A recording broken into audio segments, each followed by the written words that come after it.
Bonjour à tous, bienvenue chez nous. Bienvenue ici dans les studios de Creative Nation. Ça me fait très plaisir de vous y accueillir. Mon nom est Anne et je suis la directrice vente et marketing et je fais partie de l'équipe depuis plus de 2 ans maintenant. Il y a quelques semaines, c'est pour ça que je suis ici, il y a quelques semaines, l'équipe m'a demandé de faire des petits tournages avec des collaborateurs, des amis, des gens qu'on apprécie vraiment beaucoup, avec qui on partage et on échange et on crée des événements. Donc, j'ai décidé d'accepter. Pour ceux qui me connaissent, vous savez que j'aime les défis. Donc, voilà, c'est pour ça que je suis ici aujourd'hui. Première invitée, je suis extrêmement choyée de l'avoir avec moi et très excitée. Donc, c'est un homme dont, en fait, j'ai entendu sa voix toute ma vie. Je vais avoir 42 ans et j'ai entendu sa voix toute ma vie, littéralement. C'est un homme dont la voix porte et résonne, tant au sens figuré qu'au sens propre. Monsieur Pierre Bruno. Bonjour, Anne. Bonjour. Vraiment, juste pour toi, bonsoir. Comment vas-tu? Je vais très bien, merci, vous. En numéro 1, écoute, il y avait des grosses nouvelles cette semaine, alors je suis heureux. Heureux d'être ici aussi. Ça me fait également super plaisir et merci infiniment de prendre du temps pour nous. Vous avez vu la Fondation Charles Bruno, c'est important pour Anne aussi, comme pour moi. Alors, on est là. Tout à fait. Avant qu'on commence, oui. C'est sûr qu'il y a eu une grosse nouvelle qui est tombée cette semaine. Donc, vous prenez votre retraite, vous vous retirez de la scène télévisuelle. Ouais. Comment on se sent maintenant que c'est dit? Ah, tellement soulagé. On est soulagé parce que, dans le fond, ça fait longtemps que j'avais mûri la décision. Il y a eu la pandémie, il y a eu la guerre en Ukraine. À un moment donné, tu retardes tout. Et je pense que le moment était venu. Mûri, décidé. Et 50 ans, quand même, 50 ans sous les réflecteurs, parce que j'ai fait quelques années à la radio avant d'arriver à la télé. 50 ans sous les réflecteurs, je pense que je veux un peu d'ombre maintenant pour terminer un peu ce qui me reste de bonnes années. Hein. C'est important de le souligner. Je suis en santé, plein d'énergie, passionné. Là, j'ai le goût de faire des choses avec Ginette. Oui, profitez de votre famille et tout ça, vous déplacer, aller voir le monde. J'aurai 70 ans bientôt. Alors. Faut en profiter, c'est ça. Ça passe trop vite, là. Est-ce que, là, on ne l'entendra plus, là, disons qu'on va entendre cette petite phrase jusqu'au mois de juin, mais pouvez-vous me dire votre célèbre phrase là, pour la postérité? Mesdames, Messieurs, bonsoir. Bienvenue au TVA. Merci. Oui, c'est fait, c'est dit. Moi, j'ai entendu ça toute ma vie, comme je vous disais. Ouais. Ça me rappelle même des souvenirs de jeunesse quand j'étais 5-6 ans là, avec mon grand-père. Donc, votre voix a toujours été extraordinaire. Non, mais ça, être présent à travers toutes les générations, c'est assez exceptionnel. Hein? Vraiment. Il faut le dire, 46 ans, tous les jours, en direct. Tu sais, c'est pas là, tantôt, on enregistre là, présentement, mais moi, c'est ma première entrevue, il faut me laisser c'est bien. Non, mais c'est correct, mais moi, c'est toujours en direct. Alors, c'est ça. Il y a quelque chose, on n'a pas droit à l'erreur et il faut toujours être bon. Mais je pense avoir essayé. Il y a des journées, par exemple, je me disais, c'est pas notre meilleur, on peut se reprendre le lendemain. Il y a ça aussi. Et les gens ont tellement confiance en nous, on a établi ce lien-là avec les téléspectateurs à travers les années. Alors, je suis très fier d'avoir servi les téléspectateurs pendant toutes ces années, mais je suis très fier aussi maintenant de penser un peu à moi. Non, vous le méritez, mais on était très heureux de vous voir pendant toutes ces années. C'est certainement. Si M. Bruno le dit, il faut le faire. Vous avez vraiment une belle sélection, une belle cave à vin. Oui, c'est... Merci. Sélection créative. Merci. Bon, on va revenir à nos moutons, là. Oui. Sérieusement. Sérieusement, un peu plus sérieusement. Nous, vous et moi, on s'est rencontrés l'année passée parce que, dû à la pandémie, vous avez fait la soirée gastronomique Charles Bruno en mode virtuel. Exact. Donc, je sais, puis je peux comprendre, ça a été un stress peut-être supplémentaire pour l'équipe. Ça a été un défi de plus de créer un événement de ce type, de cette formule. D'autant plus que la Fondation, on est très événementiel. Toutes nos activités, c'est le vélo, c'est le kayak, c'est le ski, c'est maintenant aussi des activités de patin, de tout ce que vous voulez. Alors, on a tellement de choses maintenant qui font que quand on ne peut pas les faire, et même une soirée gastronomique, imaginez-vous, habituellement, on est 600 dans une grande salle à festoyer ensemble et partager. La pandémie a amené toute l'équipe à revoir les façons de faire, à revoir, sans perdre non plus nos contacts avec les donateurs. Vous savez, c'est important.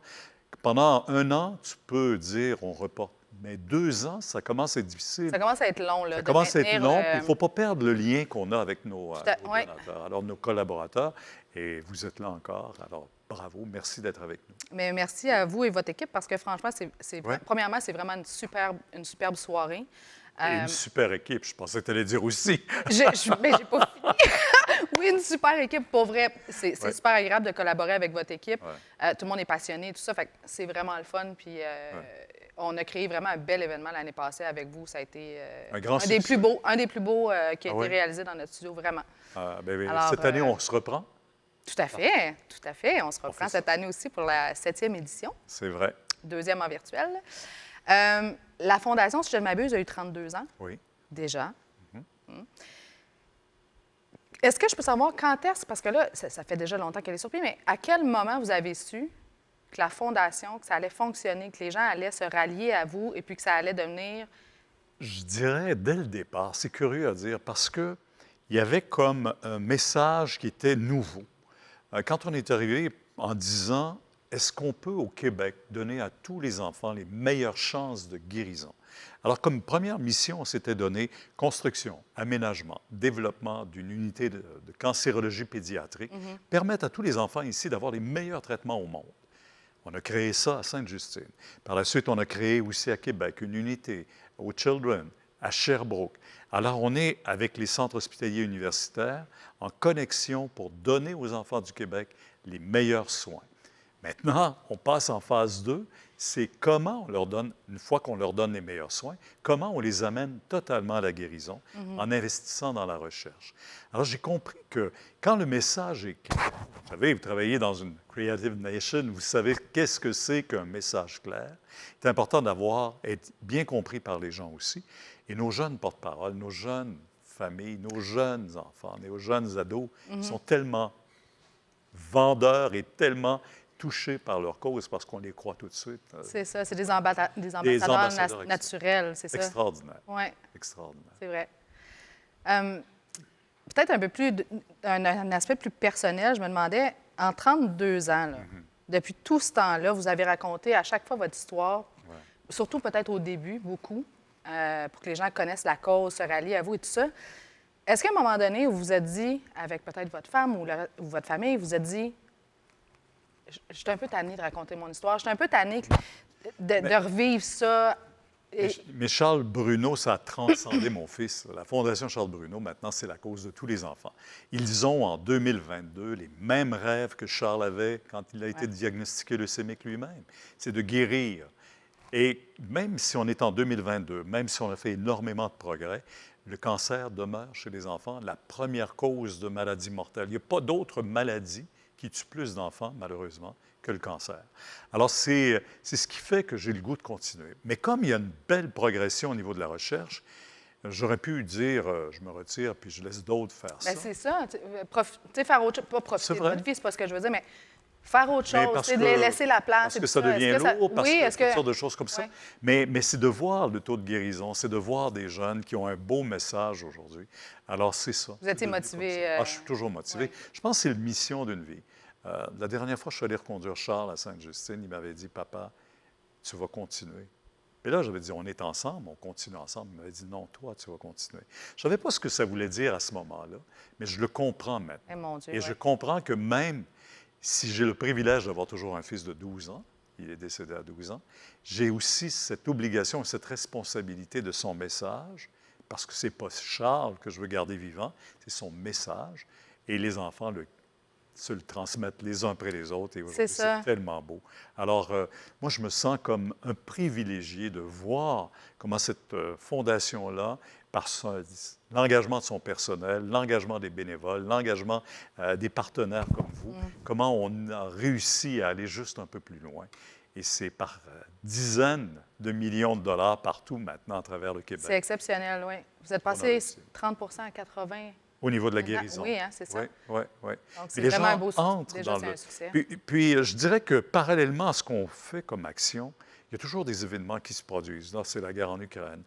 Tantôt, c'est une autre cause aussi qui vient de l'avant. Mais les gens nous supportent toujours parce qu'ils savent que cette mission-là, on n'a pas accompli encore tout à Ça fait. touche tout le monde, hein? Ça touche tout le monde. Le cancer est devenu, à travers le Canada, la première cause de maladie mortelle, autant chez les adultes que chez les enfants. C'est ça. On entend ça dans notre famille, chez le voisin, partout, partout. Donc, c'est sûr que ça nous tient à cœur, oui. Ouais. Puis j'ai bien aimé le fait que vous avez dit, j'essaie pas de retenir Charles, j'essaie de retenir son message. Exact. Je pense que c'est peut-être pour ça que vous êtes toujours là. C'est ça. C'est le En restant là, parce que c'est peut-être moins lourd de cette façon-là aussi. Oui, Vous avez, mais... vous avez fait la différence entre les deux. Puis... Exact. Mais moi, ce qui me rappelle Charles, c'est le petit logo qui est là. Hein. Ouais. C'est parti d'une photo de Charles Ah, je savais pas. avec un microscope, parce qu'il regardait lui-même ses cellules. Il aimait beaucoup ça. Il était curieux. Il était curieux.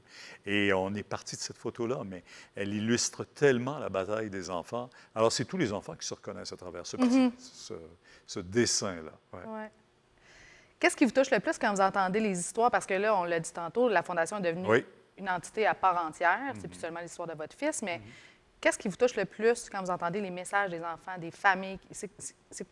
Qu'est-ce qui ressort? Je dirais que c'est, dans leur message, c'est le combat qu'ils mènent et la conviction qu'ils ont qu'ils peuvent faire chacun une différence et que pour eux, ils veulent la victoire. On a tellement d'exemples autour de nous de jeunes qui, jusqu'à la dernière minute, vont continuer à se battre. Mais ils sont là, puis ils ont l'impression que la Fondation, c'est une bouée de sauvetage pour eux. En ce sens que, oui, on investit en recherche, puis de la recherche fondamentale, puis des projets qui sont là. Et ils les voient, les médecins autour d'eux, là, qui s'en vont dans ces programmes de recherche-là. Et les médecins sont toujours cette espèce de lien qui revient vers eux et qui leur dit, on va réussir. Ils se sentent soutenus, oui. Ils se sentent accompagnés. On va réussir. Et tous les enfants espèrent que ce sont eux qui vont faire la différence dans le processus de recherche et tout. Moi, ça, c'est ce qui me touche le plus. Oui. Ouais. Puis si vous aviez juste un petit mot pour décrire le parcours de la Fondation et la vôtre, un mot. Pertinence. Ah. On est là au bon moment. On a été là au bon moment. On est encore là avec les enfants. Et c'est une fondation qui est... C'est drôle à dire pertinence. J'ai vu ton... Hein? Mais je ne m'attendais pas à ce mot. Non? Pour être bien honnête, non, c'était pas mon premier choix, mais c'était pas mon premier choix. Un très bon mot. Ça, c'est la directrice de marketing qui parle. Non, mais c'est un mot, tu me dis un mot vite comme ça. Mais c'est très spontané, j'adore, là, mais... Oui, je dis pertinence parce qu'on est arrivé au moment où il n'y a personne qui s'occupait du cancer des enfants au niveau des traitements. Ouais. On essayait de donner un petit peu de soins autour des enfants, mais dire, Charles, son rêve, c'était de guérir. Alors, la pertinence de la Fondation, c'était... Directement en lien avec ça. Directement en lien avec ça. On permet à tous nos enfants d'avoir les meilleurs soins. On permet aujourd'hui à tous les enfants d'espérer guérir. Et c'est ce qu'on cherche toujours aussi. Et les enfants, je dirais, c'est un lieu de rassemblement aussi. Parce que les enfants sont eux-mêmes les porte-paroles, sont devenus les porte-paroles de cette fondation-là. Et les familles se retrouvent dans des activités avec nous. Alors, c'est rassembleur et on est pertinent. J'approuve le mot. J'approuve le mot. Une fois expliqué. C'est ça. Puis peut-être un mot, parce que je sais, on vous voit beaucoup, un mot qui décrirait la part de votre femme. Ah, c'est une affaire de famille, je l'ai dit. Hein? Les enfants, famille. Puis Ginette, pour moi, ça a été une espèce de capitaine à l'avant du bateau. Ce serait capitaine, le mot de votre femme. Oui. Très pertinent, ce choix. Et très rassembleur. Très rassembleur. Peut-être en terminant, un petit souhait ou un rêve pour la Fondation? Mon rêve, moi, ce serait de la fermer un jour, la Fondation. Ouais. Je le répète, puis je le répéterai toujours, parce qu'on aura atteint 100 de guérison. Mais on est loin de là, non? Encore, je vous disais qu'on est encore la première cause. Chaque jour au Québec, une famille apprend que son enfant a le cancer. Chaque semaine au Québec, on perd un enfant. Alors, ils ne sont pas tous médiatisés, ils ne sont pas tous connus des gens, mais c'est la réalité. Ils sont là, ils existent. Ouais. C'est la réalité. Alors, nous, on veut toujours pouvoir faire plus, mais on n'est pas rendu à ce rêve de fermer la Fondation. Un jour, mettre la clé sous la porte et dire « mission accomplie ». J'aimerais. Mais je ne crois pas que je verrai ça un jour, mais je me dis, si on arrête de travailler, on n'a pas le droit. On n'a pas le droit. Charles, quand il m'a dit tu vas continuer, j'ai le goût de passer ce message-là. Pas parce que je prends ma retraite du travail, je vais continuer à travailler à la Fondation, mais un jour, je dirai à d'autres aussi, à vous de continuer. Oui, bien, je pense que cette fondation-là va va rester ouverte jusqu'à ce que quelqu'un mette la clé sous la porte parce que ce sera une mission accomplie, je pense. Mais déjà, vous avez fait Ça vaut la peine qu'on prenne une autre gorgée. Déjà, vous avez fait un beau bout de chemin. Ben, merci. Félicitations, vraiment. Merci. Fait que je vais terminer en vous remerciant une autre fois. Ben, c'est parce beau. que ça a été vraiment un beau moment. Je suis très, très choyée, très contente de vous avoir reçu ici. Ben, ça Juste fait avant la plaisir. soirée gastronomique Wow. qui va avoir Merci. lieu. Merci à tout le monde. Alors, cheers, Bon tout le monde. souper. Bon souper. Si jamais, parmi vous, il y a des gens qui aimeraient faire des dons à la Fondation, Ouais. vous pouvez le faire en tout temps sur le site Internet et ou participer à des événements Oui. organisés C'est vrai, par la parce qu'il y en a Fondation. beaucoup. Oui, le tour cycliste, Le tour cycliste notamment, qui s'en vient au mois de Après juillet. ça, le kayak à l'automne. On aura, oui, hockey-ball également qui s'en vient aussi à Oui. l'automne. Deuxième édition. On a du ski. On en a pour tous les goûts. Et je me trompe ou les gens peuvent aussi organiser des Peuvent fonds, toujours. hein, c'est ça. S'ils ont une idée, une bonne idée, on a C'est une ça. belle équipe très dynamique à la Fondation, vraiment des gens qui sont dévoués, convaincus, convaincants. Convaincu, convaincant. Tout à fait. Quant à moi, on se retrouve lors d'une prochaine entrevue. Merci beaucoup d'avoir été avec nous. Bonne soirée. Merci. Merci.